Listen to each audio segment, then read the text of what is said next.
بسم اللہ الرحمن الرحیم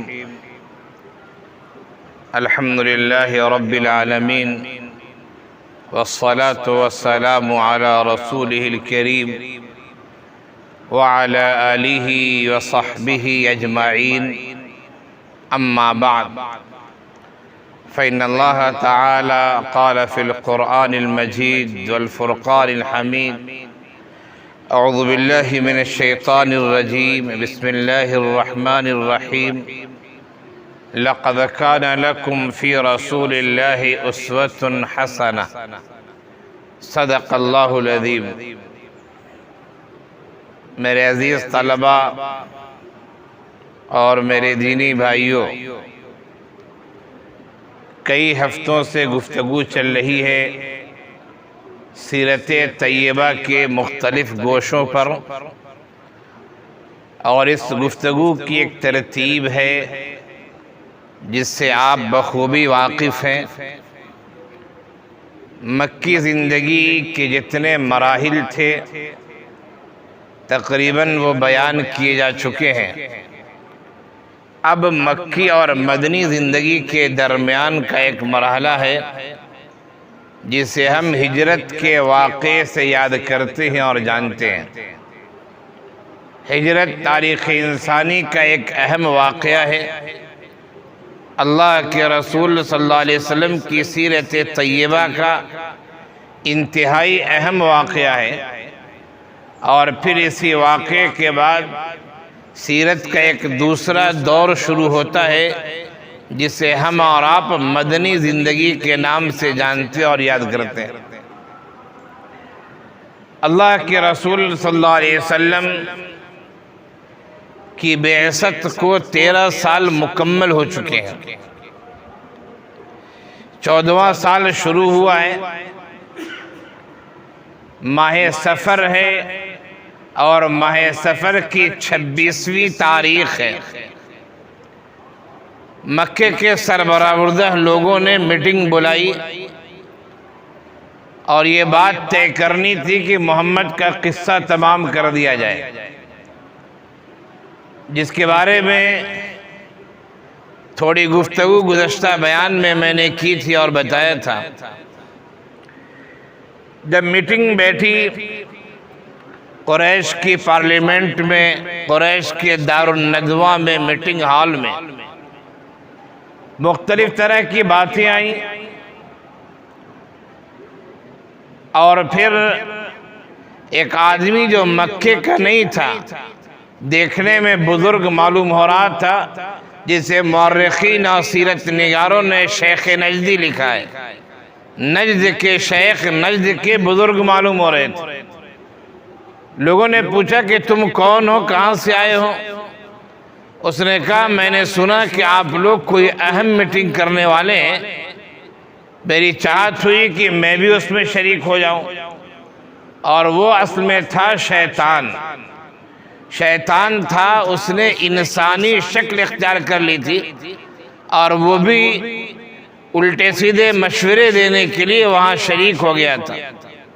خیر بات آئی کہ ایک کام کیا جائے کہ محمد کو جلا وطن کر دیا جائے۔ اور یہ بات کیوں پیش آئی، میٹنگ کیوں ہو رہی ہے؟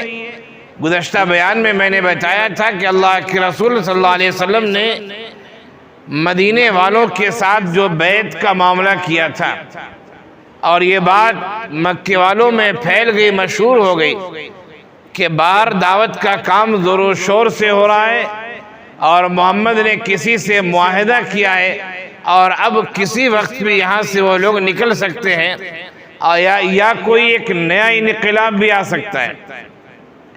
اسی وجہ سے ماہ سفر کی 26ویں تاریخ کو ان لوگوں نے میٹنگ بلائی۔ ایک رائے یہ آئی کہ محمد کو جلا وطن کر دیا جائے، لیکن اس رائے کو لوگوں نے کاٹ دیا اور کہا کہ جلا وطن کرنے سے فائدہ نہیں ہوگا، ہم نے اپنے شہر سے اسے نکالا، دعوت کا کام وہ دوسرے شہر میں شروع کر دے گا۔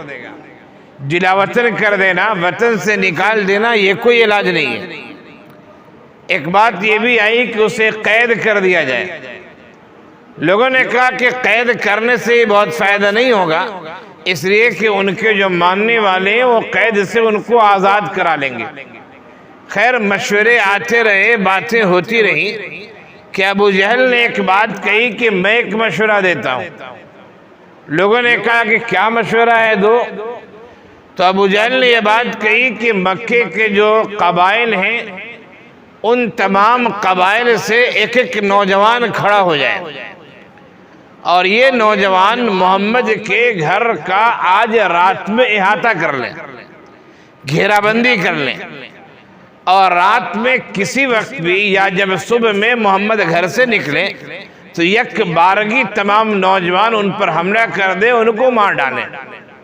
اب اگر قریش یا بنو ہاشم بدلہ بھی لینا چاہیں تو کتنوں سے بدلہ لیں گے؟ کوئی ایک قاتل نہیں ہے بلکہ دسیوں قاتل ہیں۔ یقیناً پھر قصاص کا معاملہ رفع دفع ہو جائے گا، دیت کا معاملہ پیش آئے گا، اسے ہم لوگ دیکھ لیں گے، حل کر لیں گے۔ شیطان جو شیخ نجدی کی شکل میں تھا اس نے کہا کہ ہاں یہ بات مناسب ہے جو اس نے کہی ہے۔ خیر بات طے پا گئی کہ گھیرا بندی کر لینا ہے، گھر کا محاصرہ کرنا ہے۔ ادھر ان کی یہ پلاننگ ہوتی ہے اور ادھر اسی وقت یعنی دن کے وقت میں جس دن ان کی میٹنگ ہوتی ہے اسی دن اللہ تعالیٰ حضرت جبرائیل علیہ السلام کو بھیجتے ہیں، قرآن کریم کی آیت نازل ہوتی ہے وَإِذْ يَمْكُرُ بِكَ الَّذِينَ كَفَرُوا لِيُثْبِتُوكَ أَوْ يَقْتُلُوكَ أَوْ يُخْرِجُوكَ۔ اے نبی کافروں نے پلاننگ کی ہے، کافروں نے ایک چال چلی ہے، کافروں نے ایک تدبیر کی ہے، انہوں نے ایک منصوبہ تیار کیا ہے کہ یا تو اسے قید کر دے یا اسے قتل کر دے یا اسے جلا وطن کر دے، اور پھر اس کے بعد اللہ تعالیٰ کی طرف سے حکم ہوا کہ آپ کو ہجرت کر جانا ہے۔ ادھر دوپہر میں میٹنگ ہو رہی دار الندوہ میں، ادھر وحی نازل ہوتی اور اللہ کے رسول صلی اللہ علیہ وسلم اپنے چہرے کو چھپائے ہوئے حضرت ابوبکر صدیق رضی اللہ عنہ کے گھر جا رہے ہیں۔ کسی نے دیکھا تو حضرت ابوبکر صدیق رضی اللہ عنہ سے کہا یہ دیکھو آپ کے پاس محمد آ رہے ہیں۔ حضرت ابوبکر صدیق رضی اللہ عنہ کو تعجب ہوا کہ اللہ کے رسول صلی اللہ علیہ وسلم میرے پاس آتے تو ہیں لیکن دوپہر کے وقت نہیں آتے ہیں، یہ ایسا وقت ہے کہ یقیناً کوئی بڑا معاملہ پیش آیا ہوگا، اس وقت آنے کا مطلب نبی کے معمول کے خلاف ہے۔ خیر ہے تو ابوبکر صدیق رضی اللہ عنہ کے پاس اللہ کے رسول صلی اللہ علیہ وسلم آئے اور فرمایا کہ جو دیگر افراد ہیں ان کو ہٹا دیجئے، کچھ خاص باتیں کرنی ہیں۔ اللہ کے رسول صلی اللہ علیہ وسلم نے فرمایا کہ دیگر افراد کوئی بھی نہیں ہے، جو بھی ہے گھر کے افراد ہیں، حضرت اسماء ہیں، حضرت عائشہ ہیں رضی اللہ عنہ۔ خیر بات یہ طے پائی کہ ہمیں نکلنا ہے، ہجرت کرنے کا حکم دیا گیا ہے۔ کب نکلنا ہے؟ رات کے وقت نکلنا ہے۔ دن میں دوپہر کے وقت ادھر پلاننگ ہو رہی کفار کی کہ محمد کو مار دینا ہے، العیاذ باللہ۔ اللہ تعالیٰ نے وحی نازل کر کے بتایا کہ ایسی ایسی پلاننگ، ادھر مشورہ ہو رہا ہے، ہجرت کرنا ہے۔ لوگوں نے گھیرا بندی کر لی۔ رات کے وقت اللہ کے رسول صلی اللہ علیہ وسلم اپنے گھر تشریف لاتے ہیں اور تھوڑی دیر سونے کے بعد حضرت علی رضی اللہ عنہ سے کہتے ہیں کہ تم میرے بستر پر سو جاؤ، مجھے ہجرت کا حکم دیا گیا ہے، کہاں جا رہا ہوں، کدھر جا رہا ہوں، اس کی پوری وضاحت نہیں ہے۔ خیر ہے علی رضی اللہ عنہ سو گئے اور اللہ کے رسول صلی اللہ علیہ وسلم رات کے وقت ہی، فجر سے پہلے رات کے وقت اپنے ہاتھ میں کنکریاں سنگریزے لیے ہوئے اور لوگوں کے سروں پر پھینکتے ہوئے جو آپ کو قتل کرنے کے لیے آئے تھے، آپ ان کے درمیان سے گزر جاتے ہیں، سورہ یاسین کی ایک آیت کی تلاوت کرتے ہوئے گزرتے ہیں اور اللہ کے رسول صلی اللہ علیہ وسلم ان کو نظر نہیں آتے ہیں۔ ایک آدمی وہاں سے گزرتا اور کہتا ہے کہ تم لوگ کیوں کھڑے ہوئے ہو یہاں پہ کیوں کھڑے ہوئے ہو؟ ان لوگوں نے کہا کہ ہم محمد کے قتل کے لیے کھڑے ہوئے۔ کہا کہ محمد کو تو ہم نے دیکھا بھی جاتے ہوئے اور اس نے تو تمہارے سروں پر مٹی ڈال دیے، تم سب کے سروں پر مٹی ہے، ذرا دیکھو۔ ان لوگوں نے دیکھا تو سب کے سروں پر مٹی تھی۔ پھر لوگ تاک جہاں کر رہے ہیں، کہہ رہے ہیں کہ محمد اگر چلا گیا ہے تو سامنے بستر پر دروازہ کھول کے سامنے بستر پر کون سو رہا ہو؟ اس لیے ہو نہ ہو محمد ہے۔ خیر سب منتظر تھے۔ جب صبح حضرت علی رضی اللہ عنہ اٹھتے ہیں، بعض تاریخی روایتیں کہتی ہیں کہ اسی وقت گھر میں گھس کے وہ دیکھتے ہیں کون ہے۔ خیر جب انہیں معلوم ہوتا ہے کہ حضرت علی رضی اللہ عنہ ہے، ان سے پوچھتے ہیں کہاں گئے، کدھر گئے؟ وہ کہتے ہیں مجھے معلوم نہیں، مجھے تو کہا گیا ہے کہ امانتیں جو نبی کے پاس تھیں وہ امانتیں حوالے کر دینی لوگوں کو، مجھے یہ کہا گیا، مجھے معلوم نہیں وہ کہاں گئے۔ پھر حضرت علی رضی اللہ عنہ کو ان لوگوں نے مارا پیٹا۔ پھر حضرت ابوبکر صدیق رضی اللہ عنہ کے گھر گئے، وہاں حضرت اسماء رضی اللہ عنہ سے پوچھا، انہوں نے بتایا مجھے معلوم نہیں ہے۔ ان کو بھی مارا ابو جہل نے، اور اب ہنگامہ شروع ہو گیا کہ محمد اور ابوبکر یہاں سے نکل چکے ہیں۔ اللہ کے رسول صلی اللہ علیہ وسلم نے جب ہجرت کا سفر شروع کیا تو سفر سے پہلے پوری پلاننگ تیار کی۔ ہمیں اور آپ کو سیرت سے جو سے سیکھنا اور سمجھنا ہے وہ یہ کہ اللہ کے رسول صلی اللہ علیہ وسلم کے واقعات جو پیش آئے، آپ نے اس میں کون سی تدبیر، کون سا طریقہ اختیار کیا، ہمیں اس بات کو سمجھنا چاہیے۔ اسے کہتے ہیں فقہ السیرہ۔ اس پر مستقل کتاب لکھی گئی ہے، فقہ السیرہ نام کی مستقل کتاب ہے، علامہ رمضان بوطی کی، شام کے عالم تھے، ان کی مستقل کتاب ہے۔ محمد غزالی رحمۃ اللہ علیہ کتاب ہے، اور خود حضرت علامہ ابن قیم کی جو کتاب ہے زاد المعاد، وہ بھی فقہ السیرہ کا ایک مجموعہ ہے۔ اس میں بہت ساری باتیں ہیں، فقہ السیرہ بھی ہے کہ سیرت سے ہمیں کیا سمجھ میں آتا ہے۔ اللہ کے رسول صلی اللہ علیہ وسلم ہجرت کر رہے ہیں لیکن یوں ہی نہیں نکل جا رہے ہیں۔ سفر سے پہلے حضرت ابوبکر صدیق رضی اللہ عنہ کے ساتھ پلاننگ کی کہ نکلنا کب ہے، اور پھر نکلنے کے بعد رکنا کہاں ہے۔ اس میں دو باتیں خاص طور سے، ایک تو کہاں رکنا ہے، غار ثور کی تعین ہوئی، اور پھر کتنے دن رہنا ہے، 3 دن رہنا ہے۔ یہ 3 دن کھانے پینے کا نظام کیا رہے گا، یہ 3 دن مکے میں کیا سرگوشی ہو رہی ہے، ہمارے بعد نظام کیا رہے گا۔ ان کے لیے 3 افراد مقرر ہوئے تھے۔ ایک حضرت ابوبکر صدیق رضی اللہ عنہ کے صاحبزادے حضرت عبداللہ تھے، ان کی ذمہ داری تھی کہ دن میں مکے والوں کے درمیان رہے وہ، مکے والے کیا پلاننگ کر رہے ہیں، کیا مشورہ کر رہے ہیں، اور کیا وہ لوگ کھیر پکا رہے ہیں، یہ پوری بات وہ سنیں، اور شام کو جا کر اللہ کے رسول صلی اللہ علیہ وسلم کو پوری بات بتا دیں، اور فجر سے پہلے پھر وہ غار ثور سے نکل کر گھر آ جائے، تاکہ مکے والے سمجھے کہ عبداللہ نے رات مکے ہی میں گزاری۔ حضرت عامر بن فہیرہ جو ہے تو ابوبکر صدیق رضی اللہ عنہ غلام تھے، ان کی ذمہ داری یہ تھی کہ حضرت ابوبکر صدیق رضی اللہ عنہ کی بکریاں چراتے چراتے غار ثور کے منہ پر آ جانا ہے، اور بکریوں کا دودھ انہیں پلا دینا ہے، اور اس طرح بکریوں کو لے کے آنا ہے کہ حضرت عبداللہ ابوبکر رضی اللہ عنہ جو آئے تھے اور ان کے پاؤں کے جو نشانات تھے، بکریاں اسی راستے سے جانا تاکہ اس راستے سے کوئی آدمی گزرا اس کا پتہ نہیں چل پائے۔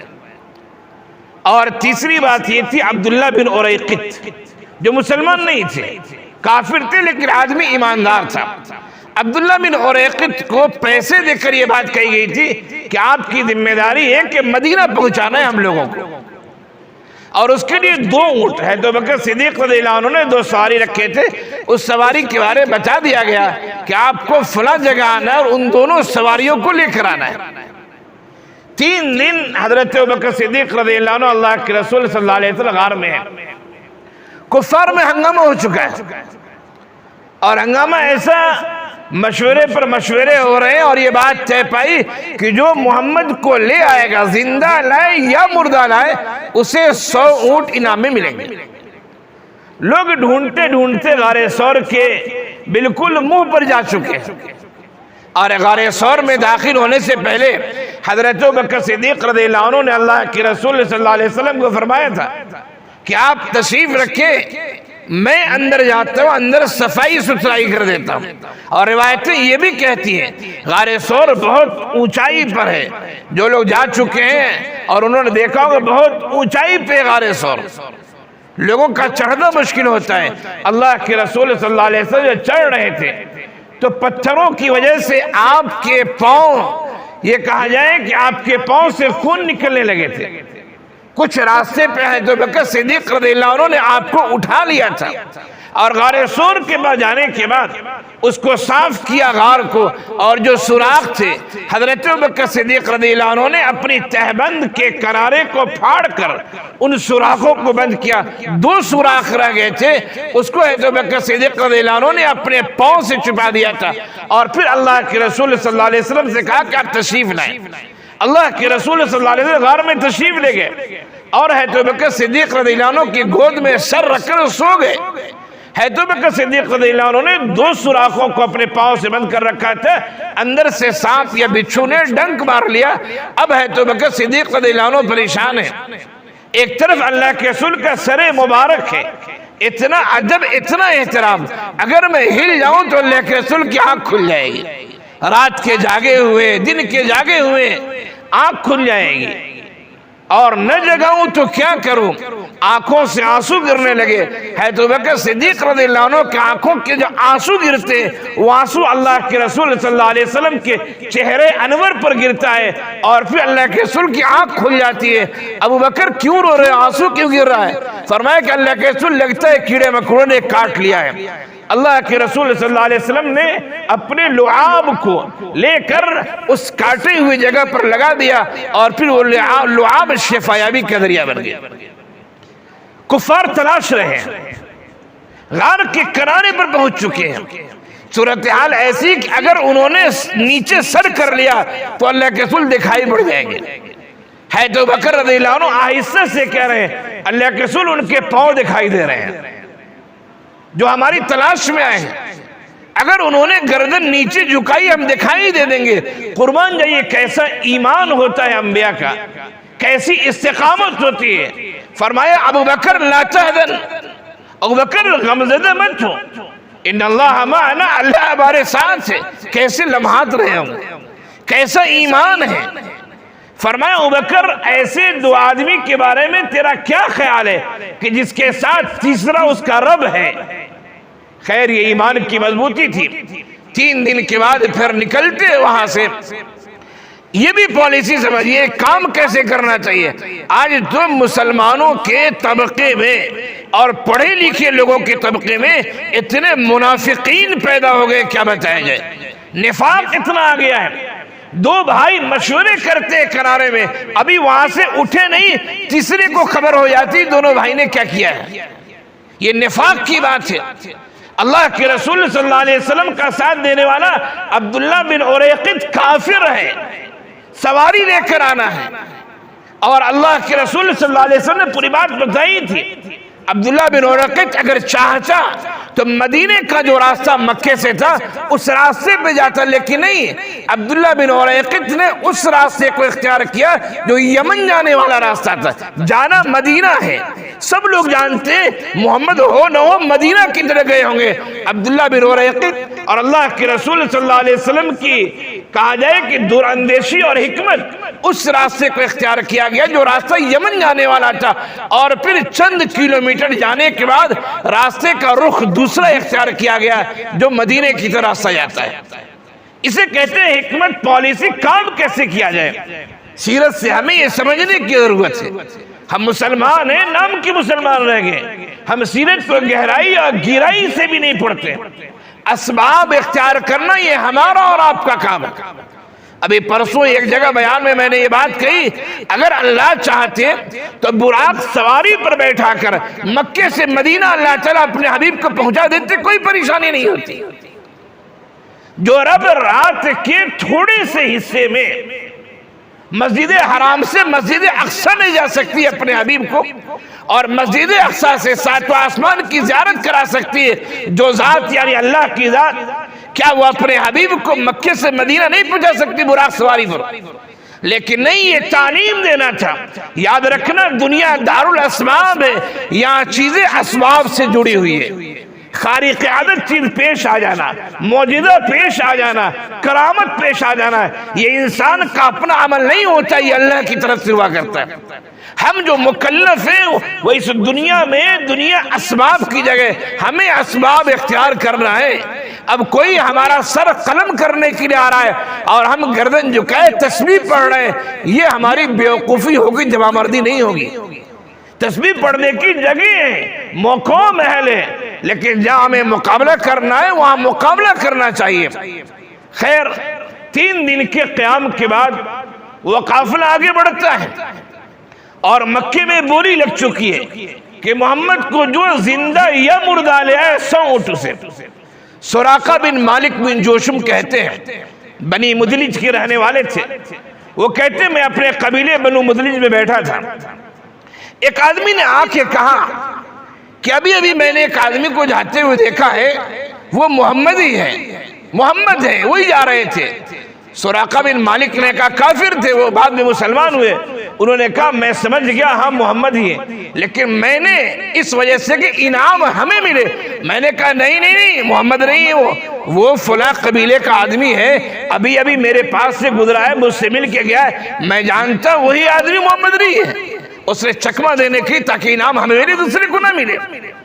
پھر سراقہ نے اپنی باندی سے کہا کہ فلاں پہاڑی کے پاس اونٹ کو لے جا، گھوڑے کو لے جا۔ خیر اس کی باندی وہاں لے گئی۔ پھر سراقہ گھر کے پیچھے سے نکلے، دروازے سے نہیں، دروازے سے جائیں گے سب لوگ دیکھ لیں گے سراقہ کہاں جا رہا ہے، گھر کے پچھواڑے سے پیچھے سے نکلے وہ، اور پھر اپنے نیزے کو لیا، تیر کو لیا، گھوڑے پر سوار ہو کو اس طرف جاتے، وہ سمجھ گئے کہ آگے ابو بکر اور محمد ہیں، ایک سواری پر ہیں، آگے اللہ کے رسول صلی اللہ علیہ وسلم ہے اور پیچھے حضرت ابو بکر صدیق رضی اللہ عنہ ہیں۔ سراقہ بن مالک کے گھوڑے نے ایسا جھٹکا دیا کہ گھوڑا بھی گرا، وہ بھی گر گئے، وہ سمجھ گئے کہ معاملہ گڑبڑ لگ رہا ہے۔ سراقہ نے تیر سے فال نکالا، پہلے لوگ تیر سے فال نکالا کرتے تھے، تیر سے فال نکالا کہ میرا یہ سفر مناسب ہے یا نہیں، فال میں آیا تیر پر لکھا ہوا تھا لا، نہیں تیرا آگے بڑھنا مناسب نہیں، لیکن لالچ لالچ ہوتی ہے، لالچ ہوتی ہے۔ اللہ کے رسول صلی اللہ علیہ وسلم نے فرمایا کہ انسان کے پاس سونے کی ایک وادی ہو جائے، انسان سوچے گا ایک اور وادی ہو جاتی اچھا ہوتا، ایک اور سونے کا میدان ہو جائے انسان سوچے گا ایک اور میدان ہو جاتا تو اچھا ہو جاتا۔ جس طرح ہم دیکھتے ہیں بعض لوگوں کو ایک جگہ پلوٹ ہو گیا ہے، ایک جگہ اور پلوٹ ہو جاتا اچھا ہوتا۔ ایک تو یہ کاروبار کرنا اچھی بات ہے، کاروبار کیجئے، ایک کاروبار نہیں کر رہے ہیں، جمع کر کے رکھ رہے ہیں، دیکھ دیکھ کے خوش ہو رہے ہیں، ہاں ہمارے پاس 10 پلاٹ ہے، ارے بھائی ایک میں تمہیں رہنا ہے، دیکھ دیکھ کے خوش کیوں ہو رہے ہو؟ کاروبار کرنا، بیچو خریدو کاروبار کرو، لیکن نہیں مال جمع کر کے رکھنا اور اسے دیکھ کر خوش ہونا، یہ مومن کی صفت نہیں ہوتی ہے۔ خیر سراقہ نے کہا کہ فال نکلا کہ نہیں، اب کیا کیا جائے، لیکن مال کی لالچ سی، پھر اس نے گھوڑے کی سوار پھر آگے بڑھا، جیسے آگے بڑھتا ہے پھر گھوڑا گرتا ہے، پھر فال نکالتا ہے، فال میں آتا ہے نہیں تیرا آگے بڑھنا مناسب نہیں ہے، پھر سوار ہو کے آگے جاتا ہے، اب گھوڑے کے دونوں پاؤں زمین میں دھس جاتے ہیں اور سامنے دھواں گرد و غبار بہت تیز اڑتا ہے۔ اب سراقہ سمجھ گیا میرا سفر اچھا نہیں، سراقہ نے آواز لگائی اے ابو بکر اے محمد ذرا رکو، مجھے امان دے دو۔ امان کیا ہوتا ہے؟ اصل میں سراقہ یہ سمجھ گیا تھا کہ یہ جو ہمارے ساتھ پیش آ رہا ہے اس سے پتہ چل رہا ہے کہ سامنے جو بندہ ہے جس کا میں پیچھا کر رہا ہوں کل اس کی ترقی ہوگی، کل اس کا غلبہ ہوگا، یقیناً حالات بتا رہے ہیں، اگر کل اس کی حکومت ہوئی تو مجھے چھوڑے گا، وہ کہے گا اچھا تم ہی ہو جو میرا پیچھا کر رہے تھے۔ اس لیے سراقہ نے سوچا کہ ایک امان لکھ لیا جائے۔ خیر اللہ کے رسول صلی اللہ علیہ وسلم نے کہا، اور اس سفر میں 3 آدمی تھے، اللہ کے رسول صلی اللہ علیہ وسلم، حضرت ابوبکر صدیق رضی اللہ عنہ، حضرت عامر بن فہیرہ، اور چوتھے آدمی وہ راستہ دکھانے والے عبداللہ بن اریقط۔ اللہ کے رسول صلی اللہ علیہ وسلم کے کہنے کی وجہ سے حضرت عامر بن فہیرہ رضی اللہ عنہ نے امان لکھ دیا، یعنی تو میری طرف سے محفوظ ہے، تجھے میری جانب سے کوئی پریشانی اور کوئی الجھن نہیں ہوگی۔ اس امان کو انہوں نے رکھا تھا، اور اسی وقت بعض روایتیں کہتی ہیں اللہ کے رسول نے فرمایا تھا اے سراقہ وہ وقت کیسا ہوگا، اے سراقہ وہ وقت کیسا ہوگا جب کسریٰ اور قیصر کے کنگن تیرے ہاتھوں میں ہوں گے۔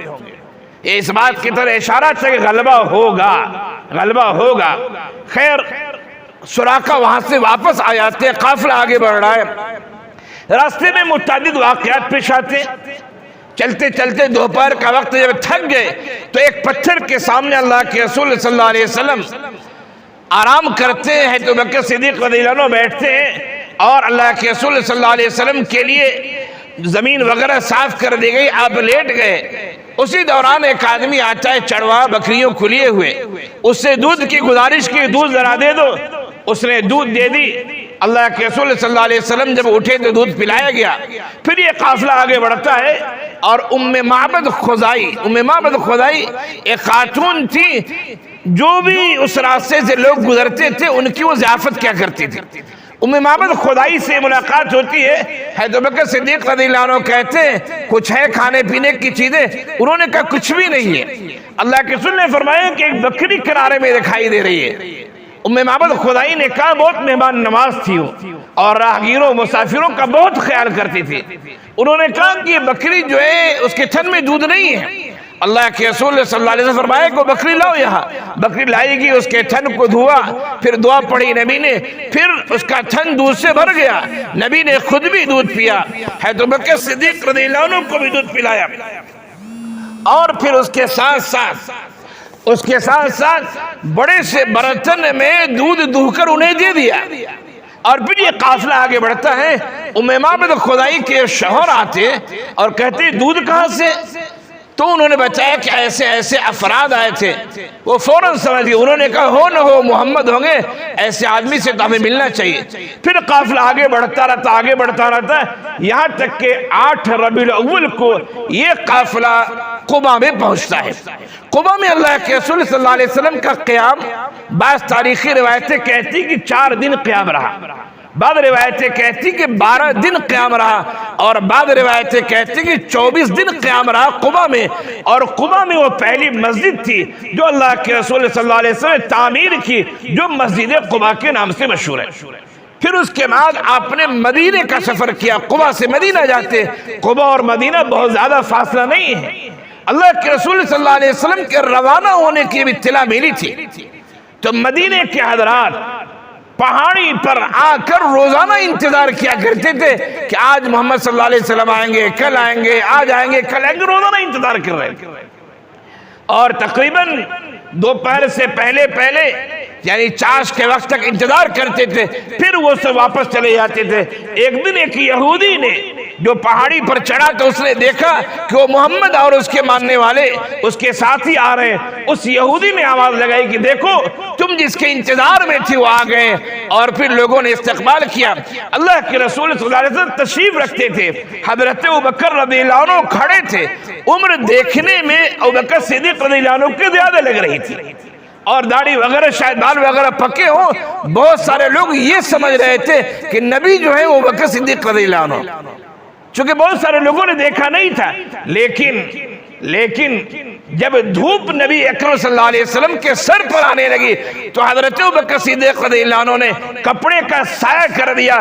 یہ سایہ کرنے سے لوگ سمجھ گئے کہ بیٹھنے والا بڑا ہے اور سایہ کرنے والا اس کا خادم ہے۔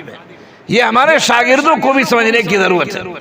بعض شاگرد اپنے علم کی وجہ سے ڈیل ڈول کے لحاظ سے بھی استاد سے بھاری بھرکم لگتے ہیں، اور بعض جگہ شاگرد ایسے بنے بھی رہتے ہیں کہ انہیں استاد ہی سمجھا جائے، حالانکہ ان کو ایسی حرکت کرنی چاہیے، ایسے اعمال کرنے چاہیے تاکہ فرق ہو جائے کون استاد ہے کون شاگرد ہے۔ یہ سیرت نبی کا واقعہ جو ہجرت کا واقعہ ہے،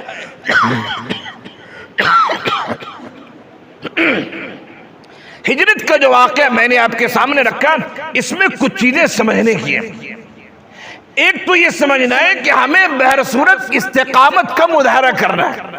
مکے میں حالات کتنے خطرناک ہوئے، لیکن نہ نبی نے نہ صحابہ نے کسی نے ایمان کو نہیں چھوڑا، اپنے ایمان کو بچائے رکھا، سفر کیا، گھر کو چھوڑ دیا، آل اولاد چھوڑ دیا، زمین و جائیداد کو چھوڑ دیا، لیکن اپنے ایمان کو نہیں چھوڑا۔ ہجرت کا واقعی استقامت کو بتاتا ہے، جمع مردی کو بتاتا ہے، حوصلے کو بتاتا ہے، فکر مندی کو بتاتا ہے، ایمان کی حفاظت کو بتاتا ہے۔ اور دوسری ایک اہم بات، ہجرت کا واقعہ یہ بتاتا ہے یہ دنیا دارالاسباب ہے۔ اگر اللہ چاہتے تو براق سے بھی کوئی تیز سواری کے ذریعے نبی کو مکے سے مدینہ پہنچا دیتے، لیکن نہیں، اللہ کے رسول نے غار ثور میں 3 دن قیام کیا۔ راستہ کون دکھائے گا؟ پہلے منصوبہ کر لیا، کھانا کون پہنچائے گا، مکے کی خبر کون پہنچائے گا، پوری پلاننگ کر لی۔ دوستو یہ ہجرت کے واقعے کا دوسرا پیغام ہے کہ ہمیں پلاننگ کے ساتھ، ہمیں منصوبہ بندی کے ساتھ، ہمیں ایک نظام کے تحت منظم طریقے سے ہمیں اس دنیا میں رہنا چاہیے۔ یہ دنیا دارالاسباب ہے، ہمیں سورسز اختیار کرنی ہے۔ یہ ہجرت کا ایک اہم پیغام ہے۔ ہجرت کا ایک تیسرا پیغام دوستو جو انتہائی اہم پیغام ہے وہ یہ کہ انسان جہاں جائے وہاں مسلمانوں کے لیے جو بنیادی چیزیں، جیسے مسلمانوں کے لیے بنیادی چیزیں مسجد کا ہونا۔ اللہ کے رسول جب قبا پہنچتے چند دنوں کے قیام کے بعد مسجد کی بنیاد ڈالتے ہیں، تو مسجد کا ہونا جہاں لوگ اجتماعی طور سے عبادت کریں، یقیناً آپ غور کریں اور گہرائی میں جائیں تو سیرت کے اس واقعے سے آپ کو اور بھی پیغامات ملیں گے۔ یہ چند باتیں میں نے آپ کے سامنے رکھی ہیں اور اس واقعے کی ایک جھلک آپ کو دکھائی ہے۔ اللہ تعالی ہم سب کو سیرت طیبہ گہرائی اور گہرائی کے ساتھ پڑھنے، سمجھنے اور عمل کرنے اور اس سے نصیحت حاصل کرنے کی توفیق عنایت فرمائے۔ وآخر دعوانا ان الحمدللہ رب العالمین۔